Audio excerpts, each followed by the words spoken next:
Hello everyone, welcome back to Storytime with Gemma. Today we'll be reading Walt Disney Alice in Wonderland. Alice was growing very tired, listening to her sister read. Just as her eyes began to close, she saw a white rabbit hurry by, looking at his pocket watch and talking to himself. Huh? Alice thought that was very curious indeed. A talking rabbit with a pocket watch? So she followed him into a rabbit hole beneath a big tree.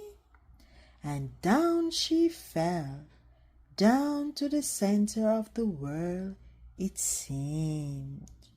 Oh my!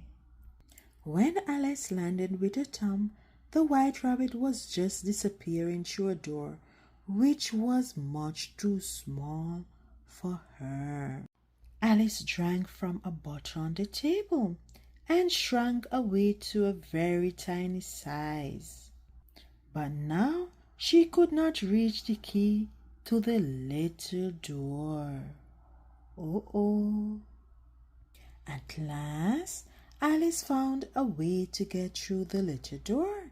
Seated on a bottle, she floated into the Wonderland on a mysterious sea. On through Wonderland Alice went. Looking for the white rabbit, she met two jolly fellows, Tweedledum and Tweedledee. They did not know the rabbit, so Alice hurried on.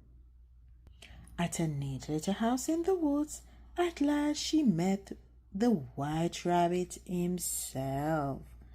The rabbit sent Alice into his little house to hunt for his glove, but instead she found some cookies labeled "Take one," so she did. The cookie made Alice grow as big as the house. What a sight, Rabbit and his friend Dodo thought. She was a dreadful monster. Alice picked a carrot from Rabbit's garden. Eating it made her small again, so small that she was soon lost in a forest of grass. Alice found herself in a garden of talking live flowers. There were bread and butterflies and rocking horseflies too. Alice thought the garden was a pleasant place, but the flowers thought Alice was just a weed, so they would not let her stay. Next, Alice met a hardy caterpillar blowing smoke rings. He told Alice to eat his mushroom if she wished to change her size. Alice sampled one side and shot up taller than the treetops, frightening the birds. But another bite made Alice just the right size. Now which way shall I go? Alice wonders. The signposts she found along the path were no help. They pointed all over. If I were looking for the white rabbit, I'll ask the Mad Hatter, said a grinning Cheshire cat up in a tree. He lives down there. Alice found the Mad Hatter and the March Hare celebrating their unbirthday at a tea party. She joined them for a while. After that nonsensical tea party, Alice wanted to go home, but none of the strange creatures seemed to know the way. Alice wandered into the Queen's garden.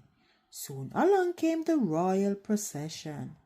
And who should be the royal trumpeter but the white rabbit himself? The Queen of Hearts asked Alice to play croquet, but Alice did not like the looks of the game. "Off with her head," cried the Queen. Away Alice ran, while the army of cards gave chase, down all the tangled paths of Wonderland and back to the river bank. I'm glad to be back where things are really what they seem, said Alice as she woke up from her strange Wonderland dream. The end. Thanks for tuning in to Storytime with Gemma. See you next time. Don't